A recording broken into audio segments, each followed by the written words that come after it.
Hello everyone, आप लोग का बहुत बहुत स्वागत है स्टडी पॉइंट यूट्यूब चैनल पर। I welcome you all to study point. और आज के इस पर्टिकुलर वीडियो सेशन में हम लोग डिस्कस करेंगे रीजनिंग के कुछ बहुत ही इंपॉर्टेंट क्वेश्चन जो कि आपके आने वाले एग्जाम के लिए इंपॉर्टेंट है। इससे पहले रीजनिंग के और भी वीडियो चैनल पर ऑलरेडी अपलोडेड हैं जिनकी प्लेलिस्ट बनी हुई है, तो आप उन वीडियोज़ को ज़रूर देखिएगा। और कुछ इंपॉर्टेंट वीडियोज़ का लिंक डिस्क्रिप्शन बॉक्स में दिया हुआ है, तो आप उस वीडियो को भी देखिएगा। तो चलिए हम लोग अपना आज का डिस्कशन स्टार्ट करते हैं। अगर आप चाहें तो टेलीग्राम चैनल से जुड़ सकते हैं और व्हाट्सएप ग्रुप से भी जुड़ सकते हैं, जिसका लिंक डिस्क्रिप्शन बॉक्स में है। तो आज का हमारा पहला क्वेश्चन देखिए, जो आज का रीजनिंग का क्वेश्चन होगा बहुत ही बेसिक क्वेश्चन होंगे। तो इससे पहले जो वीडियो अपलोड किया गया था उसमें अच्छे क्वेश्चन थे, और आज के जो है वीडियो उसमें बेसिक क्वेश्चन को डिस्कस किया जाएगा। ठीक है, तो पहला क्वेश्चन है, यदि गुड यानी कि GOOD की वैल्यू 41 है तो बैड की वैल्यू क्या होगी। ठीक है, if good is 41 then bad is dash. आपके सामने चार ऑप्शन दिया हुआ है। देखिए इस क्वेश्चन को हम लोग कैसे सॉल्व करेंगे, बस इसमें हम लोग ये करेंगे, जो अल्फ़ाबेट की वैल्यू होती है उसको लिख करके उनको आपस में जोड़ देंगे। जैसे कि जी की अल्फ़ाबेटिक कोड में क्या लिखते हैं हम लोग, 7 लिखते हैं। ओ को क्या लिखते हैं, ओ को 15 लिखते हैं। फिर से ओ दिया हुआ है तो फिर से 15 लिखेंगे, +15। देन डी का क्या होता है, 4 होता है। तो जब इनको हम लोग आपस में प्लस कर देंगे तो वैल्यू हमारी क्या आ जाएगी, 41। ठीक है, ये बहुत ही सिंपल क्वेश्चन है। ठीक है, रिवीजन के लिए मैंने इस क्वेश्चन को इंक्लूड किया है। और लास्ट में इसी से रिलेटेड मैं एक इंपॉर्टेंट क्वेश्चन पूछूंगी जिसका आंसर आपको कमेंट सेक्शन में देना है। तो उसी तरह हम लोग बैट को कैसे करेंगे, बी, बहुत ही सिंपल क्वेश्चन है। बैट, बी का जो कोडिंग का जो होता है वो क्या होता है, सिंबल डिजिट में, तो ये होता है क्या, 2। और ए का क्या होता है, 1। और डी का क्या होता है, 4। बहुत ही सिंपल है। तो यहाँ पे हमारा आ जाएगा प्लस करने पर 7। ठीक है, जो कि ऑप्शन सी में साफ साफ दिख रहा है। सिंपल क्वेश्चन था, बस हमको यहाँ पे इनकी जो कोड वैल्यू होती है वो लिख करके आपस में प्लस कर देना है और आपको इसका आंसर आ जाएगा। ठीक है, नेक्स्ट क्वेश्चन पे हम लोग आते हैं। क्वेश्चन है, यदि एक निश्चित संकेत लिपि में यानी कि किसी कोड में सिल्क को 19911211 लिखा जाता है तो शब्द कॉटन को उसी कोड में कैसे लिखा जाएगा। If in a certain code silk is written as 1991211 then what will be cotton be written as in the same code. ठीक है, कैसे सॉल्व करेंगे, बहुत ही सिंपल क्वेश्चन है। देखिए क्या करना है, देखिए आपको पहले यहाँ पे मैं लिख के देती हूँ, सिल्क SIL के, बहुत ही सिंपल क्वेश्चन है। बेसिक क्वेश्चन को इंक्लूड किया गया है तो आपको यहाँ पे ज़्यादा टाइम भी नहीं लगेगा समझने में। देखिए एस की कोड वैल्यू क्या होती है, 19 होती है। ठीक है, एस की कोड वैल्यू 19 होती है। जैसे ए की 1 होती है वैसे एस की 19 होती है। आई की क्या होगी, आई की होती है 9।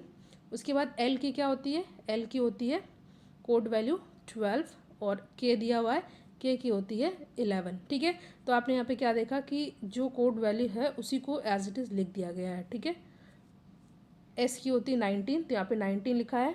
आई की होती है 9 तो यहाँ 9 लिखा है। एल की होती है 12 तो यहाँ 12 लिखा है। और उसी तरह के की होती है 11 तो यहाँ पे 11 लिखा है।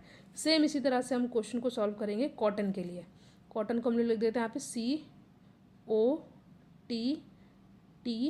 COTTON। इसको हम लोग जो इनकी जो कोड वैल्यू होती है उसको लिखेंगे, क्या आएगा। देखिए सी की क्या होती है, सी की होती है 3। ठीक है, सी की कोड वैल्यू क्या होती है, 3 होती है। ओ की क्या होती है, ओ की होती है 15 यानी कि 15। ठीक है, उसके बाद टी की क्या होती है, टी की होती है 20। उसके बाद फिर से टी दे रखा है तो फिर से क्या हो जाएगा, 20 हो जाएगा। यहाँ मैं नीचे लिख दे रही हूँ। उसके बाद ओ है और एन है, तो ओ की होती है 15 और जैसा कि हमने यहाँ पे डिस्कस किया, और एन की क्या होगी 14। ठीक है, यहाँ लिख देती हूँ। तो यहाँ पे हमारा वैल्यू क्या होगी, यहाँ पे पूरा सही से मैं लिख देती हूँ 3। ठीक है, उसके बाद 15, उसके बाद 20, then 20 again, then 15 and then 14। ठीक है, COTTON। ठीक है, तो ये हमें किस क्वेश्चन में दिख रहा है, ये किस ऑप्शन में दिख रहा है ये, तो यहाँ पे हमारा सही आंसर होगा ऑप्शन नंबर डी। ठीक है, ऑप्शन नंबर डी हो जाएगा यहाँ पे हमारा सही आंसर। नेक्स्ट क्वेश्चन पे हम लोग आते हैं। क्वेश्चन है डायरेक्शन से, और ये भी बहुत बेसिक है। देखिए अगर डायरेक्शन वाले क्वेश्चन पूछे जाएँ तो आपको एक चीज़ पता होना चाहिए कि यहाँ होता है नॉर्थ, साउथ, और यहाँ पे होता है वेस्ट और ईस्ट। ठीक है, देखिए अगर आपको पता है तो बहुत अच्छी बात है, बट जिन लोग को नहीं पता है, नॉर्थ, साउथ, वेस्ट, ईस्ट, और सब डायरेक्शन क्या होता है, इनके बीच का क्या हो जाएगा, ये नॉर्थ ईस्ट यहाँ पे क्या हो जाएगा नॉर्थ वेस्ट, और यहाँ पे क्या हो जाएगा सब डायरेक्शन WS या SW, और यहाँ पे SE या ES। ठीक है, 4 होती हैं direction, north south west east, और 4 होती हैं सब डायरेक्शन। ठीक है, उत्तर दक्षिण पूरब पश्चिम। ठीक है, तो यहाँ पे दिया हुआ है कि यदि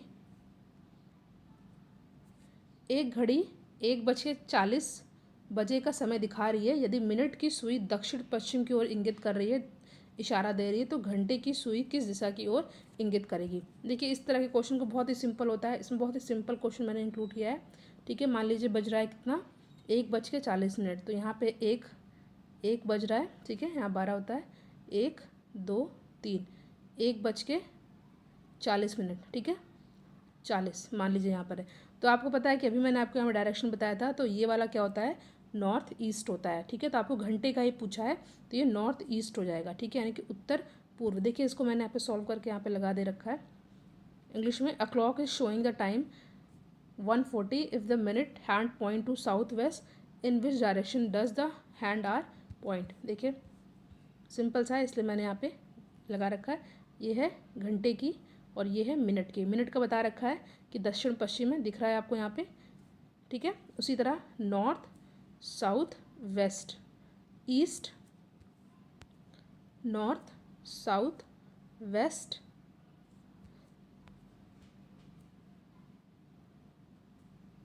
ठीक है, तो यहाँ पे क्या हो जाएगा नॉर्थ ईस्ट। इंग्लिश में बोले तो नॉर्थ को हम लोग उत्तर और ईस्ट को पूर्व। ठीक है, उत्तर पूर्व।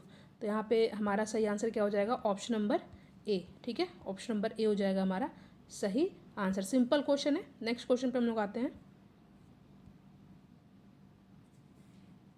क्वेश्चन है केक ओवन से उसी प्रकार संबंधित है जिस प्रकार आइसक्रीम डैश से संबंधित है। एनालॉजी का क्वेश्चन है। देखिए कभी कभी एनालॉजी के क्वेश्चन में यहाँ पे डिजिट दी जाती है, नंबर दिए जाते हैं, बट कभी कभी शब्दों के रूप में भी पूछा जाता है क्वेश्चन। तो आपको पता है कि जिस प्रकार केक को ओवन में बनाया जाता है, ठीक है, केक को ओवन में बनाया जाता है, उसी प्रकार आइसक्रीम का संबंध कैसे होगा, ये होगा रेफ्रिजरेटर में। ठीक है, ठीक है, तो ऑप्शन सी हो जाएगा हमारा करेक्ट आंसर। ये सिंपल क्वेश्चन था, बहुत इजी क्वेश्चन था, बट इस तरह के भी 1 नंबर के क्वेश्चन आते हैं, इसलिए आपका ये रिवीजन हो गया होगा। ठीक है, केक का ओवन होगा तो आइसक्रीम का रेफ्रिजरेटर। ऑप्शन सी है यहाँ पे हमारा सही आंसर। उसी तरह का एक और क्वेश्चन है मेघालय शिलोंग से उसी प्रकार संबंधित है जिस प्रकार नागालैंड डैश से संबंधित है। देखिए आपको पता है नॉर्थ ईस्टर्न स्टेट है ये। ठीक है, बेसिक जानकारी है। मेघालय की कैपिटल क्या है शिलोंग। ठीक है, मेघालय की कैपिटल क्या है, राजधानी क्या है Shillong. Meghalaya is related to Shillong as it is capital. ठीक है, तो उसी प्रकार नागालैंड किससे रिलेटेड होगा, नागालैंड की कैपिटल क्या होगी कोहिमा। ठीक है, सेम है, पहले की तरह हमने क्वेश्चन को सॉल्व किया। संबंध हमको देखना कि कैसा यहाँ पे रिलेट कर रहा है। तो मेघालय की कैपिटल शिलोंग है, तो उसी तरह नागालैंड की कैपिटल कोहिमा। तो ऑप्शन सी हो जाएगा हमारा सही आंसर। ठीक है, नेक्स्ट क्वेश्चन है प्रस्तुत चित्र में निम्नलिखित में से कौन सा विकल्प वेन आरेख हेतु सबसे उपयुक्त है। देखिए कभी कभी शब्द दे रखे होते हैं, ठीक है, उसके बाद आपको वेन डायग्राम ड्रॉ करना होता है, बट यहाँ पे क्या दे रखा है, यहाँ पे वेन डायग्राम ऑलरेडी दे रखा है। आपको बताना है कि कौन सा यहाँ पे ऑप्शन सही होगा। ठीक है, देखिए अगर इस तरह का वेन डायग्राम दिया रहा है तो इसका मतलब ये होता है कि जो तीनों चीज़ें दी हुई हैं वो रिलेट एकदम से नहीं कर रही हैं, एकदम ही इन तीनों का एक दूसरे से कोई वास्ता नहीं है। तो आपको बताना है कि इसमें से ABCD में कौन सा ऐसा ऑप्शन है जो ऐसा दर्शाए। पहला क्या दे रखा है, अंग्रेजी तमिल हिंदी, महिला माँ डॉक्टर, यात्री बस रेलगाड़ी, प्रदूषण हवा पानी। देखिए अगर इसमें बात की जाए यहाँ पे बी वाले ऑप्शन की, तो देखिए महिला है, महिला में माँ भी हो सकती हैं और डॉक्टर भी हो सकती हैं। ठीक है, तो ये तो बी वाला हमारा गलत हो गया। यहाँ पे दिया हुआ सी यात्री बस रेलगाड़ी। देखिए यात्री जो होते हैं वो बस से भी जा सकते हैं और रेलगाड़ी से भी जा सकते हैं। यहाँ यात्री जो है बस में भी होंगे और रेलगाड़ी में भी होंगे, तो सी वाला भी हमारा सही नहीं है। और जो चौथा दे रखा है प्रदूषण हवा पानी। देखिए जो प्रदूषण होता है वो कई प्रकार के होते हैं, उनमें से एक होता है हवा के द्वारा भी प्रदूषण हो सकता है और पानी के द्वारा भी हो सकता है। ठीक है, एयर पोल्यूशन और वाटर पोल्यूशन। बट यहाँ पे जो दे रखा है पहला वाला अंग्रेजी तमिल हिंदी, जो ये लैंग्वेज है, देखिए ये जो लैंग्वेज है अंग्रेजी तमिल तथा हिंदी, ये अलग अलग भाषाएं हैं। ठीक है, इनका एक दूसरे से कोई भी रिलेशन नहीं है। अंग्रेजी अलग भाषा है, तमिल अलग भाषा है, हिंदी अलग भाषा है, ठीक है। तो यहाँ पे ऑप्शन ए हो जाएगा हमारा सही आंसर, ठीक है। इनका इन तीनों से कोई आपस में कोई भी रिलेशन नहीं है, तो ऑप्शन ए हो जाएगा हमारा सही आंसर। आई होप ये क्वेश्चन आपको समझ में आ गया हो। अगर आपको क्वेश्चन अच्छे से समझ में आ गया हो तो वीडियो को आप लोग लाइक ज़रूर करिएगा।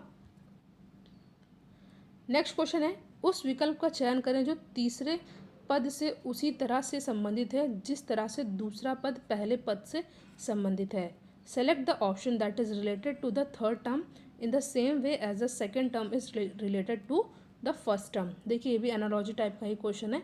क्या दे रखा है, पहले यहाँ पे दे रखा है 258 एनालॉजी 80, देन यहाँ पे 369 का यहाँ पे क्या होगा। आपके सामने 4 ऑप्शन दे रखा है। कैसे करेंगे इस तरह के क्वेश्चन को, सबसे पहले हम लोग देखते हैं कि इनका आपस में कैसा एनालॉजी दिख रहा है। यहाँ पे दे रखा है 2, 5, 8, ठीक है, और आ रहा है 80। कैसे करेंगे, अगर हम लोग, मैं इसको आपको डायरेक्ट बता देती हूँ कैसे आया है। अगर हम लोग 2 को 5 से मल्टीप्लाई करेंगे तो 5 2 ज़ा 10, फिर 10 को 8 से मल्टीप्लाई करेंगे तो यहाँ पे हो जाएगा 80। देखिए एग्जाम टाइम में थोड़ा सा आपको दिमाग लगाना पड़ेगा। अभी आपको लग रहा है ये इजी है क्योंकि मैंने आपको यहाँ पे बता दिया, बट थोड़ा सा आपको इसमें दिमाग लगाना पड़ेगा क्योंकि कई पैटर्न फॉलो हो सकता है। 2 5 ज़ा 10, 10 8 ज़ा 80, उसी तरह 3 6 ज़ा 18, ठीक है, 3 6 ज़ा 18, 18 9 ज़ा 162, ठीक है। तो यहाँ पे हमारा कौन सा ऑप्शन सही हो जाएगा, option number A.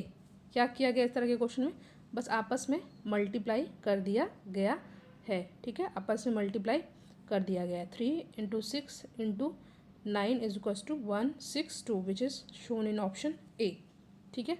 Option A हो जाएगा हमारा सही आंसर। नेक्स्ट क्वेश्चन है, निम्नलिखित रिक्त स्थान में सही विकल्प प्रविष्ट करें। Insert the correct option in the blank given below. A का 1 है, ई का 5 है, के का 11 है, तो यहाँ पर डैश है, देन सी का है 29। आपके सामने 4 ऑप्शन दिया हुआ है, आपको बताना है कि यहाँ पर क्या फिल होगा। ध्यान से देखिए इस क्वेश्चन को, क्या दे रखा है, A1 E5 के 11 डैश C 29। देखिए ए और ई में ए के बाद ई आ रहा है, तो मतलब कितने अल्फ़ाबेट के बाद आ रहा है, 4 के बाद। B C D, उसके बाद चौथा ई है, ठीक है, B C D एंड चौथा ई है। और इसी तरह 1 के बाद 5 आ रहा है, तो यानी कि 2 3 4, चौथा क्या है, 5 है, ठीक है। इसी तरह के का है 11, यहाँ पे ई के बाद आ जाएगा, देखिए ध्यान से देखिएगा, यहाँ पे ए के बाद ई है यानी कि +4 किया गया है, सिंपल सा है। उसी तरह ए के बाद 1 के बाद 5 है तो यहाँ पे +4 किया गया है।